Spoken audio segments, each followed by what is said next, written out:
Okay, we are live.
You're good to go.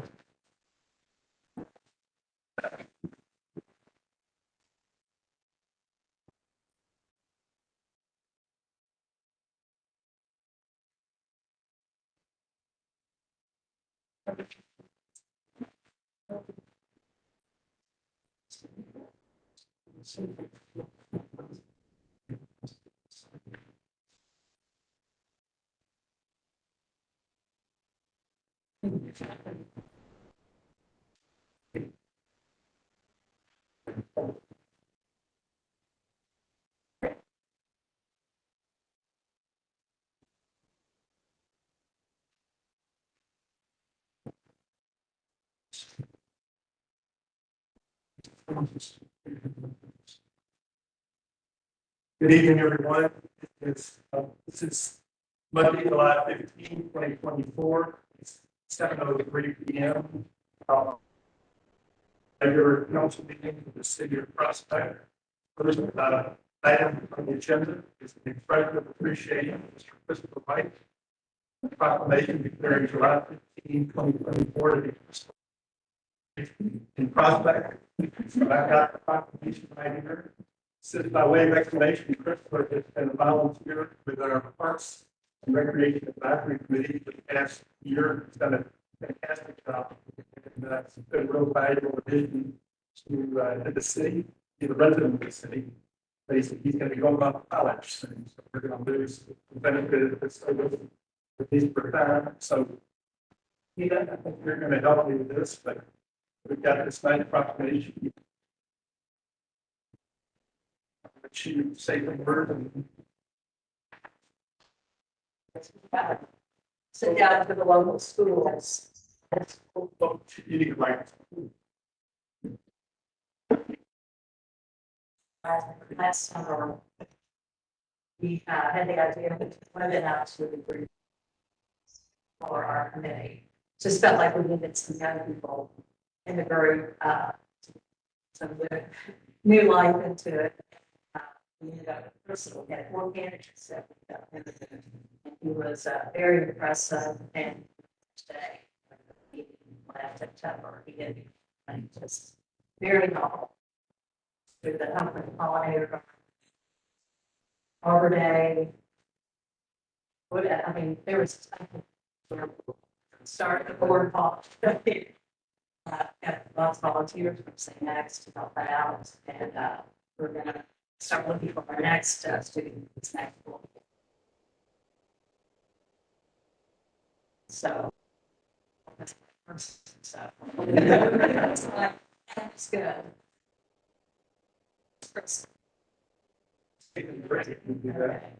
Okay, Christopher White Day by proclamation of the city of Prospect. Be it known that as the city of Prospect, Kentucky, expresses its appreciation for Christopher White volunteer student member of the Prospect Parks and Recreation Advisory Committee. And whereas organization participation in volunteer activities for the veterans demonstrates a sense of community engagement, civic service, and stewardship of nature. And whereas the volunteer actions inspire the city of Prospect residents to value the impact of community involvement and to embrace the park system's environmental, aesthetic, and communal benefits. On this 15/15 of July 24 shall be proclaimed as Fruitful White Day. And I call on citizens of the city of Prospect, Kentucky, to stay safe. It's signed by our name. That was.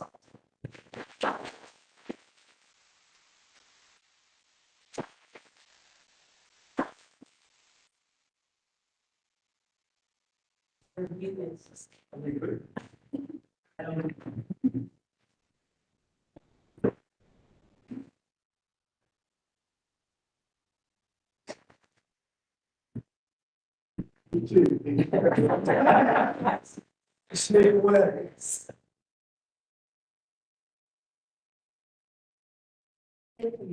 Appreciate that so much. Really appreciate that. You get a rebuttal. I don't think I have any prepared remarks, but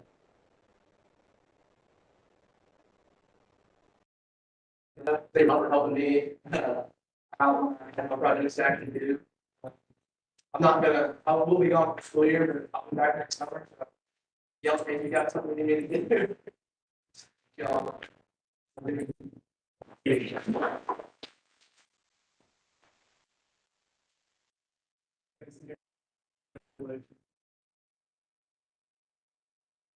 When Sarah, this is this evening, somebody would be here, John Carter, Steve Burke, participating remotely. So you can see us and hopefully you can hear us. And, look forward to meeting. Next item on the agenda, minutes of the 2024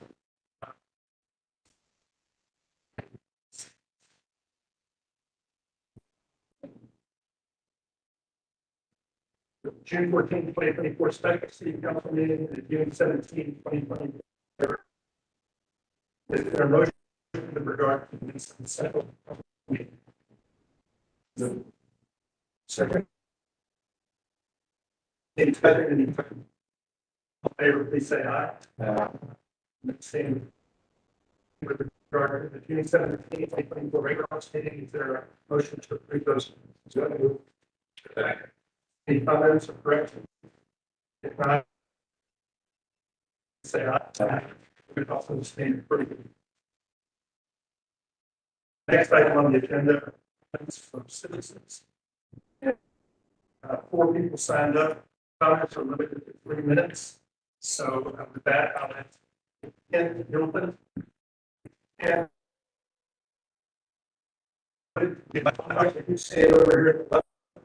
I'm Mark White. I'm Ken Gilpin. And I'm here. And I'm just being my parents live here every year in Prospect. Just wanting to inquire, be linemen or birds flying around. I think it's probably 10 customers every day. And it's going on the shopping center. And I'm like, everybody else is saying, I really don't know what to find out. You guys know, you take this offline, but I just wanted to express concern. Many customers.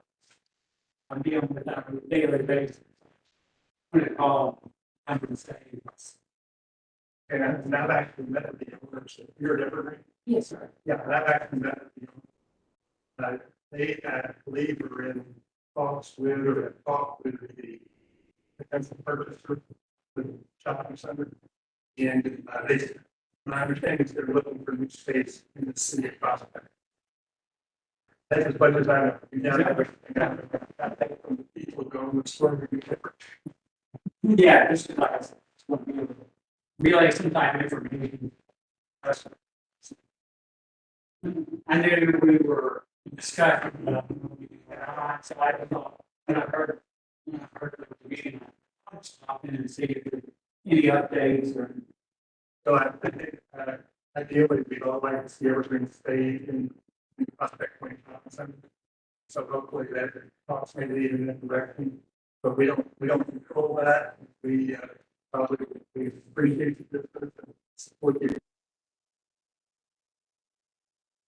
Don't control it. Okay. I hope that helps. Oh, yeah, I mean, a little bit out, and it's sooner or later come to a decision. But, Yeah. Still a little bit of flux. yeah, just a little bit. Okay, thank you. Oh, thank you. Thank you, let me know. Next up is Carolyn Henry.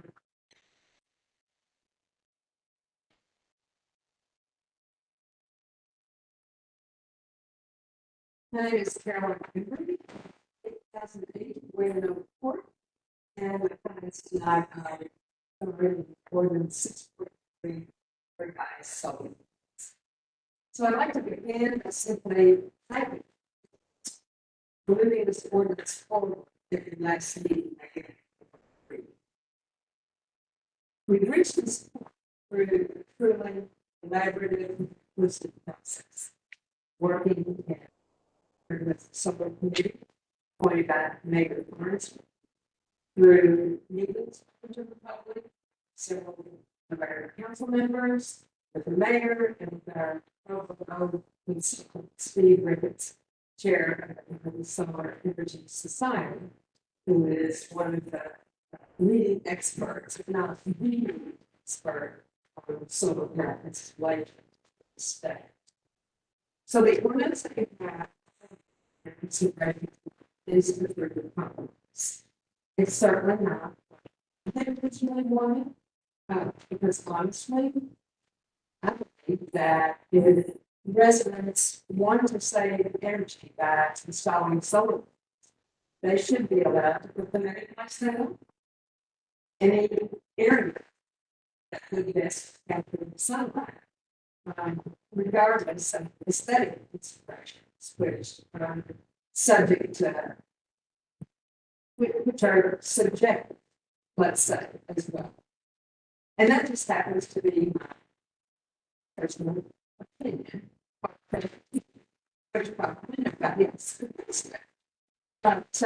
that's okay, because we get charged with coming up with the numbers. So that's exactly what. And I'm reasonably confident that the compromise for the city that to consider tonight offers a balanced solution.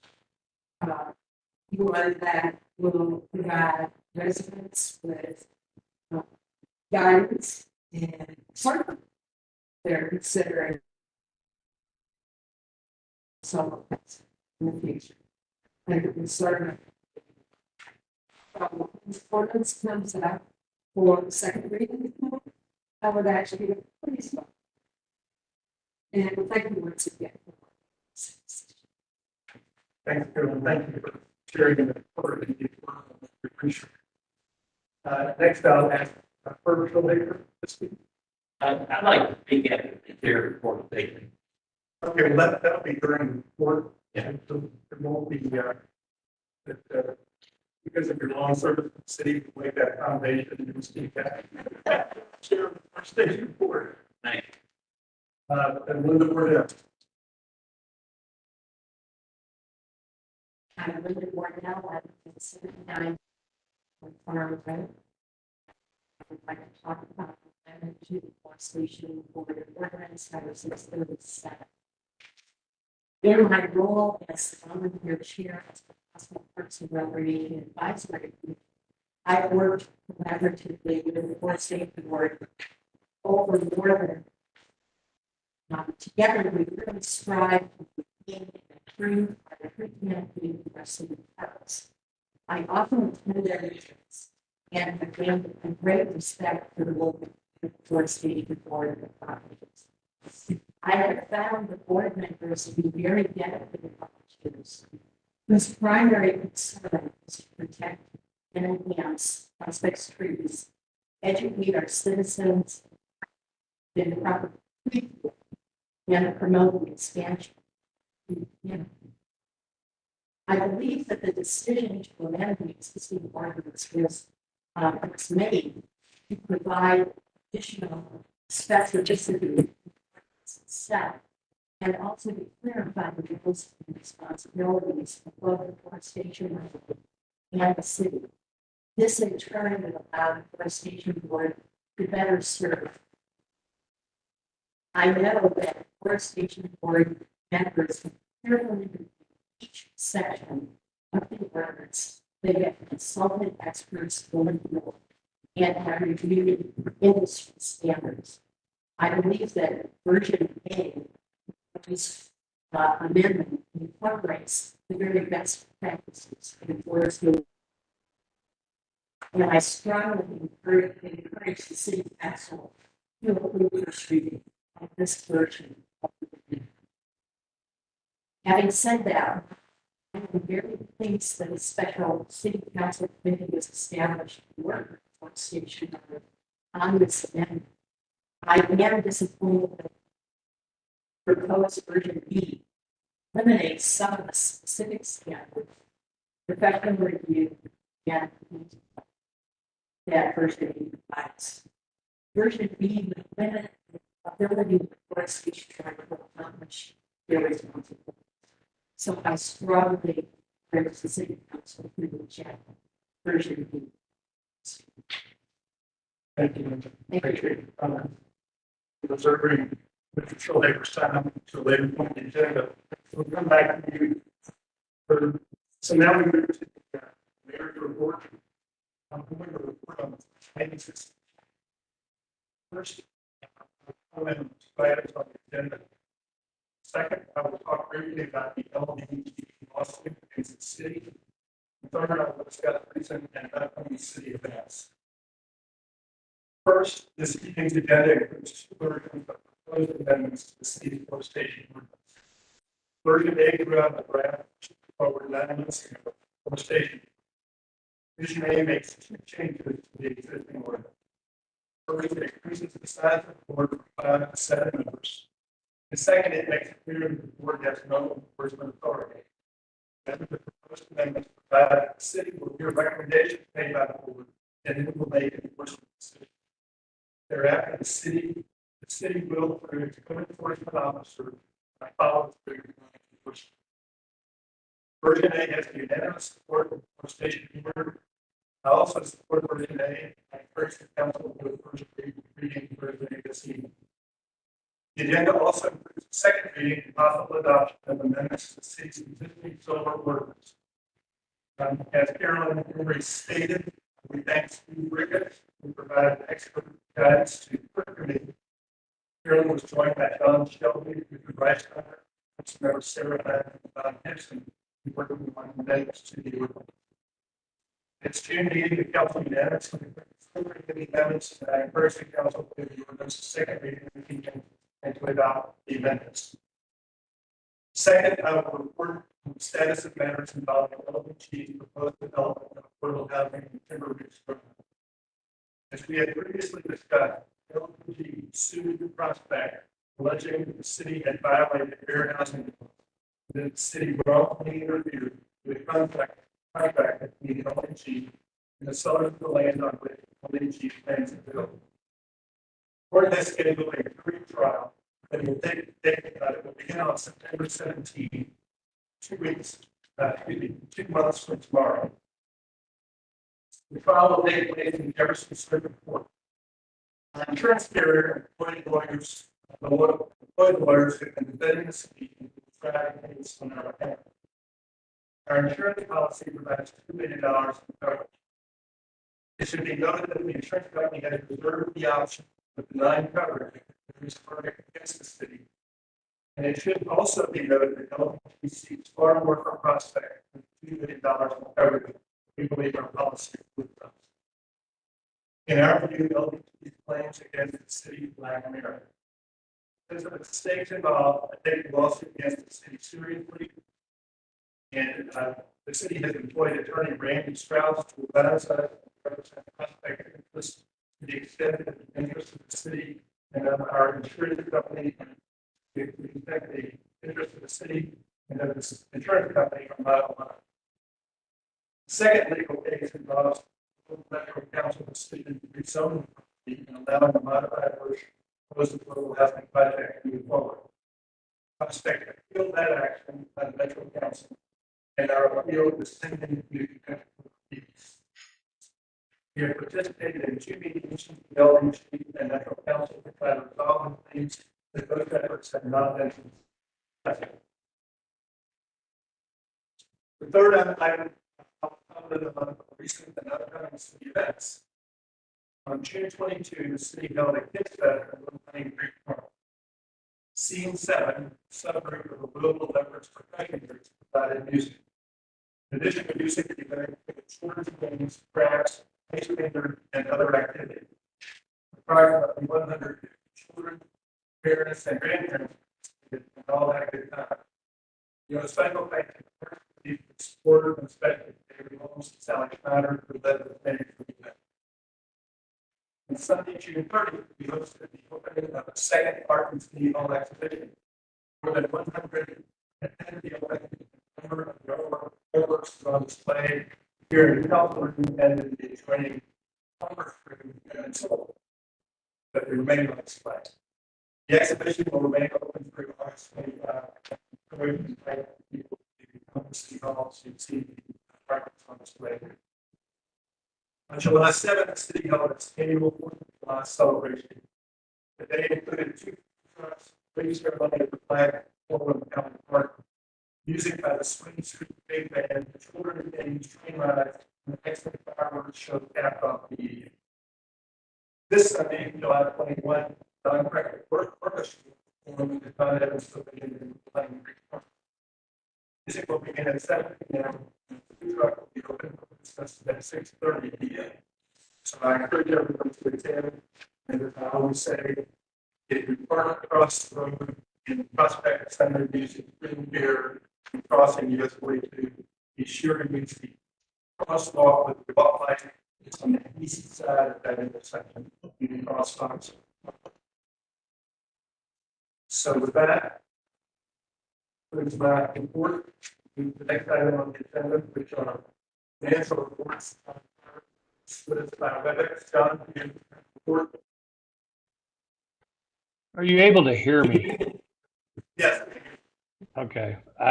Hopefully you hear me better than I hear you. So I'm summarizing the final fiscal year month of June. The city currently has $3.5 million cash on hand. For the fiscal year, even after our amended budget that just recently passed, we did have income of approximately 101% of that budgeted, and expenditures came in at about 95.3% of that budgeted for the past fiscal year. The current funds on hand consist of 195,000 and change with our checking account. KLC investments total approximately $3,310,000 and change. That is invested in a money market account of 1.74 million. The enhanced income fund of 1.5 million, and our S&P 500 investment of 37,500. So we stayed within budget and came out with a surplus. There will be some small adjustments that I haven't had to make. They'll be somewhat immaterial to the final results here. And that all gets straightened out when we have our audit. If you have any questions. Oh, and by the way, we have the restricted road aid now totals 254,000 and change. Thank you, John. Any questions for John? Thank you, John. I appreciate you participating. Sure thing. My pleasure. Next, we'll be commission and board reports, Forestation board.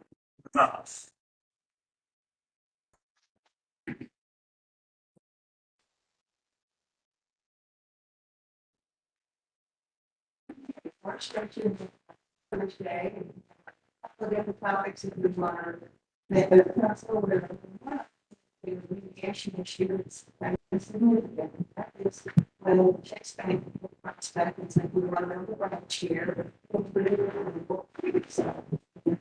red light was on, Forestation first coming in and celebrating the information, very constructive discussions between me and her and the city and Andrea to come up with a tree preservation plan that everybody was comfortable. That and then all of a sudden, in the last few weeks, we see trees going down on Timber Ridge that were marked for preservation. So, enforcement saw this and they stopped and doing more removal. And asked the contractor what was going on. Showed a plan that was pretty different than the tree preservation plan. So, we reached out to contact, we work with that Chase to say, you know, what's happening. And trying to copies all the pertinent information. So at this point, we have 3 different plans. One's right, two are wrong. So we reached out to his contact and has requested the meeting to discuss an explanation of where these plans come from and what remedial compensation would be appropriate. And they're very interested in being involved in those conversations. We did hear back from Chase today. There's a whole string of Chase names on the emails, and I think we've got to get something going so we can address this. On the positive note, we are really excited about tree planting this fall. Resources, so we're looking at several different activities. One would be to offer more trees in our as we go to first. Number 2 would be to have a fall canopy program. So people with some bigger trees will typically offer at other. So we would do that in every program, continue the spring program. So we begin prospecting, we would start promoting more trees in August so they could be thinking about what they want the yard program to take advantage of. And we should have a list of our artists sometime in and in more early August. And so once we have more information, we'll start doing the Bible. So I know that the ordinance is on the agenda tonight. We've talked about it a lot. We're going to be talking about some of the different concerns that Forestation has, but getting into some of those, I'd like to share a bit of ordinance history. And something they know, they're treating it has been recognized nationally for this efforts. Who is involved in working with the Metro tree ordinance and when they review 30 ordinances from other cities in the country to come up with the best program for law. And he was able to use a lot of that information to create the ordinance for prospect in 2007. Let's fast forward to 2023. That's a board that's guided hundreds, if not thousands, of trees to prospect assistance on a variety of topics. However, we've had experiences that have taught us that our ordinance is very complex. Needs some updating and some clarification. Forward research current standards for trees. And an item by item review for the Forestation Board are published, the mayor, and the city attorney. And of course, some questions we've had is, you know, that's what I had a chance to really dig into the special committee we work with. So again, but in terms of getting educated reviews, I sent the drafts to our urban and community person partnership coordinator from I think the division forestry. And he had some very meaningful comments. I'm going to quote some of these from his review. And he is with us tonight. And the highlights of everything. He will work after we're talking on this. They can also be able to ask questions. Okay. Okay. Grab slide. You got it before everyone. The existing ordinance are found. paragraphs, types of paragraphs, and things like, no space between three trees and plantings. Overhead, standard care of property trees. In version B, there are many of the intents are there. The other things that are not addressed, that are concerned, there's no minimum spacing of street trees. They require the distance between planted tree trunks, sidewalks, and street available. This number here expected for prospect public trees, which should adhere to multi standards for planting for new environmental. Important to maintain land and address these points. Additionally, version B does not mention tree cutting standards. This by not recognizing standard practice as properly written in 97.14. Clearly indicate contract with property owners. Cutting is not an acceptable tree practice and is not allowed in the city. Another significant change is the removal of technical historical trees. He goes on, we can go at some of the reasons this is important. And as he said, I think I was working with the city council to explain the importance of protecting prospects mature tree communities. However, some property rights in compromises would be to protect the trees and work gardens, maintain property. So there's what's like it, we will use trees. That is all from Mr. Jack. Jack, are you there now? Okay, they want to screen. His name is there. Can you hear us? Are you talking to me right now? Yes, Or this is Jack Baggett with the Division of Forestry. Can you all hear me? Because I'm hearing about 1/4 of every word out there. We hear you just fine. You're very Okay. good for us. Well, thank you all for having me here. I really do appreciate you being here with the council tonight. Linda and I had traded a couple maybe last week, the week before last on this issue. But I'd be honest, I'm really kind of a little concerned that I haven't been able to hear the discussion tonight at all. Unfortunately, I think I should be there in person, possibly if you all want me to come to the meeting. I'd be happy to do that at the next meeting, something like that. If you all would like me to, because I'm not sure what the company but we've been working on this for 9 months. So my hope is we'll bring it to conclusion this evening. And I think we'd be pleased to hear from you this evening and whatever comments you had to make that would welcome. Oh, that's right. You think of them on second reading and possible approval. Yeah, good luck.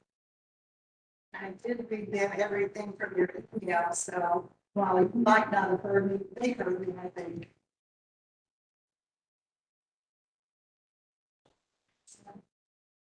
Mr. Baggett, did you hear that comment? no, I could definitely hear you, sir. I John, know. Yeah. The remote people can hear. So he said there's a second reading next month. And if you would like to attend that meeting, this is only for the first reading. Okay, So you're gotcha. certainly welcome to show up in August. Why don't I plan on doing that, sir? If you can, and if you all don't mind, I'd be happy to come back and look at the second reading. I can talk to Linda and the other people on the tree commission at that point, and then maybe we can, see what we can work out then. That'll be great. We look forward to Yeah. seeing you next month. Thank you. Well, thank you very much. Thank you all for having me. Appreciate it. Thanks for participating. Our apologies for the. No worries. No worries. I understand. So, you ready to make your comments?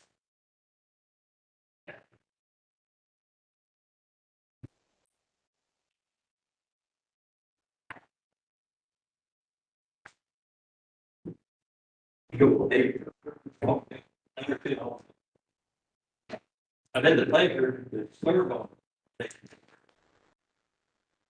here. And, in that period.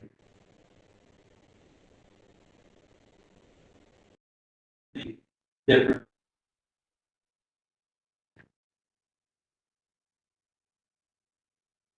Development. Either. About, pretty important.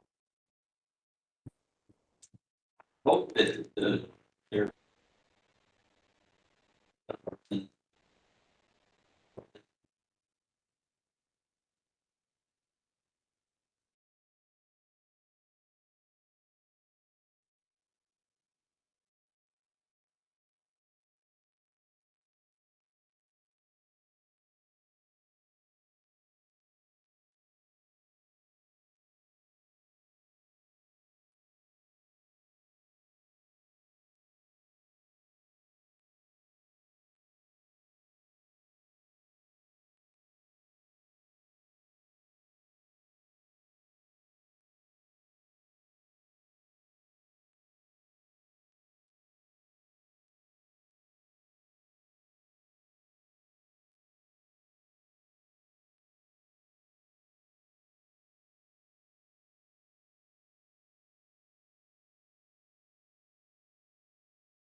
Folders.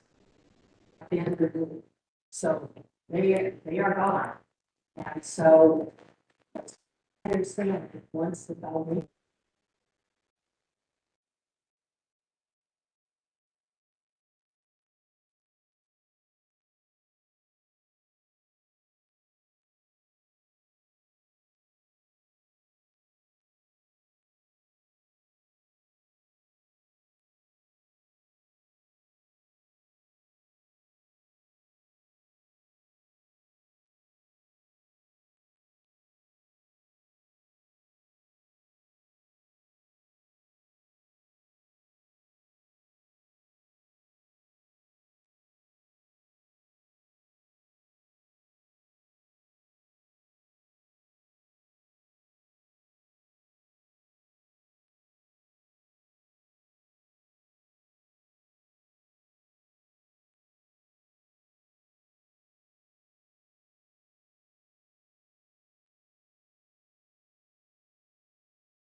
Pardon the interruption, if you can hear me. There is no audio. I'm really concerned you're all making amendments that will not show on the record. We've got difficulties with the YouTube feed tonight. It would be my recommendation that we restart it. And I can't hear a word, so I can't respond to your questions.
Reading this, someone could come along and say that's a hazardous tree, like that We have audio. hazard, and they We do. have They do. John, can you hear us? Yes, much better. It's working. We can't hear you at all. Well, we can hear you, but not very well. But you But can I hear can us finally okay? hear you. I couldn't hear you all night. Okay, so I guess we're back on the record, so to speak. I've got a suggestion. We've worked on this for 9 months. And after 9 months, we're getting a significant change to this proposal. And we're writing it as we go through this meeting. We can do that. The council can certainly do that. Another option would be to deal with this first reading and for Frank to sit down with me. That would be helpful, and go through this language, and John Clark and Don Gibson, anybody else that wants to attend, and work on language that we can agree on and plug it in when we do the second reading. Yeah, that's fine to me. I think that'd be helpful. Yeah, but I think, Because we can come back next month. I don't think I'm gonna let the city attorney decide whether it's. I think it's semantical as opposed to being substantive. yeah, I agree with that. So the distinction that Frank and I have had all along is we like the word imminent okay. I don't have any problem with the word imminent. and the general public, and the general public. to the general public, because this applies to individuals that may be in a driveway, that there's a hazardous tree over there and the kid's playing in the driveway. The words would allow somebody to say, that's a hazardous tree, and look. So my suggestion, I hope you've agreed to it, is that we deal with first reading this evening of the ordinance as presented in version A. And then we meet, David and you and me and whoever else wants to join us, John, Don, and see if we can come to an agreement on that language. Okay, and I also would like to discuss further the residency or the homeownership of the people on the board. Sure, Feel strongly that that's something we should do. sure. But those positions are not voting, correct? No, they are not voting now because they're not members of the Forestation Board. Right. If the council approves these changes, they would be full members of the Forestation Board. Okay. Well, if they'd have to be nominated by me and approved by the council to become full members. Even though they wouldn't be a resident. Well, this version would authorize 2 non-residents from nearby communities. Right, okay. So, so with those things said, is there further discussion of draft A for a first reading? If not, are we ready to vote on the first reading? Okay, all in favor? We need a motion. We'll go. I think we had the motion. Have a motion. Oh, that's right. I did. Yeah, we had the motion. I So second we're gonna it, do, sorry. a roll call. Don Gibson, Yes. Discussion. John Evans, Yes. David Holmes. Yes. John Clark. Yes. Frank Fulcher. Yeah. Okay, so that's, And I'm okay with what Frank's was saying. We just need to work it out. We just need to have. Into that balance so sentence. We can make the right motion next. so the, Council. Right, I'm sorry. so I'll do, That's- I'll do the first reading. Yeah. City of Prospect ordinance number 637, series 2024, an ordinance relating to the amendment and modification of chapter 97, trees and forestation of the Code of Ordinances of the City of Prospect. Okay, thank you. So the next item, the other version, version B, is there any desire to consider that? Okay. The next item on the agenda is a first reading of ordinance 644, series 2024, an ordinance enacting and adopting the 2023 supplement to the Code of Ordinances of the City of Prospect. This ordinance adopts American Legal Publishing's codification of ordinances adopted in 2023. Is there a motion to give that ordinance a first reading? So moved. Second. Is there discussion? Not, we'll do a roll call. Frank Yes. and John Clark, Yes. David Holmes. Yes. John Evans. Don Gibson. Yes. That first reading is approved by a vote of 5-0. Then, and the first reading is first reading of ordinance number 630, no, sorry. First reading of ordinance 644, 2024, an ordinance enacting and adopting the 2023 supplement to the Code of Ordinances of the City of Prospect. This ordinance adopts American Legal Publishing's codification of ordinances adopted in 2023. The next item on the agenda is Municipal Order 4, Series 2024, an order consenting to the nomination by the mayor of Steve Pennington, Robert Jacob, MD, and Diane Grader of the city to serve on the City of Prospect Code Enforcement Board and the fixing terms of office thereto. Is there a motion to approve that order? So move. Is there a second? Second. Is there discussion? If not, we'll do a roll call again. Don Gibson, Yes. Don Evans. I don't know about that Jacob guy, but yeah. So that was a yes? Qualified. Qualified, yes. David Holmes Yes. and John Clark Yes, I'd like to thank those people for serving on that. and Frank Fulcher. Yes. Okay, then those individuals are approved for service on the Code Enforcement Board, and I would like to thank them also. Frank, I mean, Bob, you're here this evening, so we appreciate that. And this has come up because we've got a situation where we need to place a lien on a house that's not, grass isn't getting cut, landscaping's not being tended to, house is empty, and we've been taking care of it, so we need to place a lien on it. So that was the reason to reestablish or fully staff the Code Enforcement Board. There's no further business on the agenda. Is there a motion to adjourn? Yes. Motion and second to adjourn. Frank Fulcher made the motion. John Evans seconded. All in favor, please say aye. Aye. We are adjourned. Carter, you needed help with the motions and seconds for the approval of the minutes? Probably, it was, anything you got will help me. Does anybody know who made a motion to approve the minutes of the special meeting? I have a recorder there, but I'm not sure at what time it got put out there. And I second it. David Holmes made the motion on the special meeting. John Clark seconded it. Okay. What about the motion and second for the regular meeting? Does anybody know who made that motion? I think that it was down at this end. Regular meeting. Don Gibson made the motion to approve the minutes of the regular meeting, and John Evans